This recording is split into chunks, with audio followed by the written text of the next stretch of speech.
안녕하세요. 봉알TV입니다. 우리는 우리와 비슷한 사람들에게 자연스럽게 끌린다라고 하는 것은 여러분들도 이미 다들 알고 계실 겁니다. 이것은 제가 지금까지 몇 개의 영상을 통해서 다뤄온 주제이기도 하지만 앞으로도 몇 개의 영상을 통해서 더 다룰 예정이기도 하죠.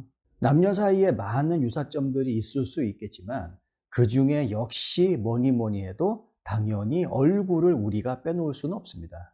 가장 큰 이유는 서로가 생긴 게 비슷하면 비슷한 매력도를 가지고 있을 확률이 굉장히 높거든요. 그렇기 때문에 적어도 연애 초기에서만큼은 나하고 비스무리하게 생긴 사람들한테 자석처럼 쩍쩍 달라붙는 것은 그거는 너무나 자연스러운 현상입니다. 실제 예전에 대한민국의 어떤 결혼정보회사가 실시한 조사를 놓고 봐도 서로가 외적인 부분이 비슷하면 비슷할수록 진지한 관계로 접어드는 확률이 점점 더 높아진다고 하죠. 그리고 커플들 간의 매력도가 어느 만큼 비슷한지 그거를 측정하는 연구를 봐도 얼굴이 비슷한 부분이 굉장히 큰 역할을 한다고 하는 것은 우리는 부인을 할 수가 없습니다.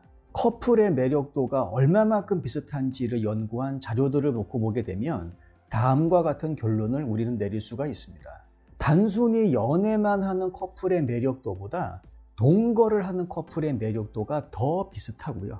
그리고 동거를 하는 커플의 매력도보다 결혼을 준비하고 있거나 아니면 결혼을 한 커플의 매력도가 더 비슷한 그러한 결과를 우리는 이끌어낼 수가 있습니다.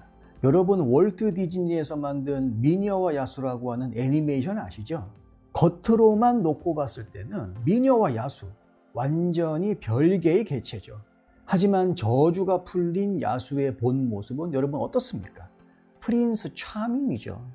흔히 우리가 얘기하는 백마탄 왕자에 준하는 아주 멋진 모습을 하고 있더라 그 얘기입니다.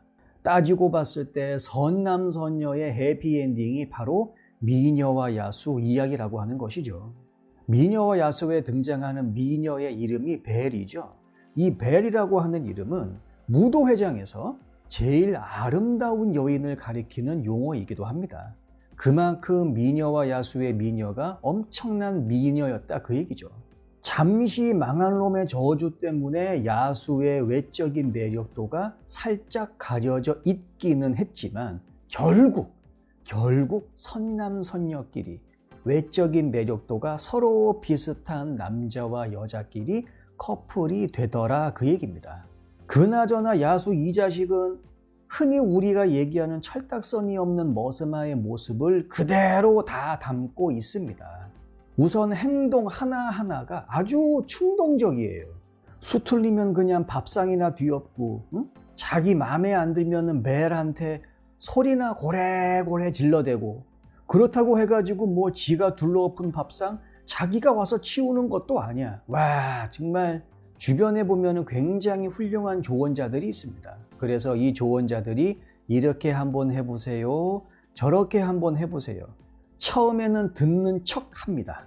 그러다가 얼마 못 가서 지 성질을 못 이기고 노발대발하면서 그렇게 정성이 가득 들어간 그 옷들 다 찢어 발기고 그리고 자기가 할 줄 아는 건 딱 하나밖에 없죠. 사자후. 주변 사람들한테 소리나 질러대면서 겁이나 줄 알고 못난 남자의 전형적인 모습이 바로 야수다 그 말이죠. 그딴 식으로 미녀한테 상처란 상처는 다 주고 그리고 지가 또 삐져요. 원래 삐져야 되는 거는 미녀인데 그래가지고 그냥 획 돌아서서 저기 꼭대기에 있는 자기 자기 골방으로 겨어 들어가고 결국 미녀가 어쩔 수 없이 가가지고는 유치원생 다루듯이 살살살 달래서 꺼내오고 그게 뭡니까 그게 여러분들은 절대로 그러시면 안 됩니다. 그러면 우리는 왜 우리와 외모가 비슷한 사람에게 끌릴까? 우선 나라는 사람이 이성에게 바라는 어떠한 기대치가 있을 것인데 그것이 비슷한 외모를 가지고 있는 이성을 만나게 되면 충족되는 느낌을 우리는 받는다라고 합니다. 뿐만 아니라 외적인 매력도가 비슷하면 비슷할수록 우리는 그 관계가 평등한 관계라고 인식하는 경향이 상당히 강하대요. 그리고 반복된 노출 효과가 있습니다. 우리는 어렸을 때부터 거울을 통해서 노다지 쳐다본 자신의 얼굴, 그것이 우리들의 무의식에 그대로 각인이 되어 있거든요. 그렇다 보면은 어쩔 수 없이 자기하고 비슷한 생긴 사람들한테 눈길이 한 번이라도 더 가는 것입니다.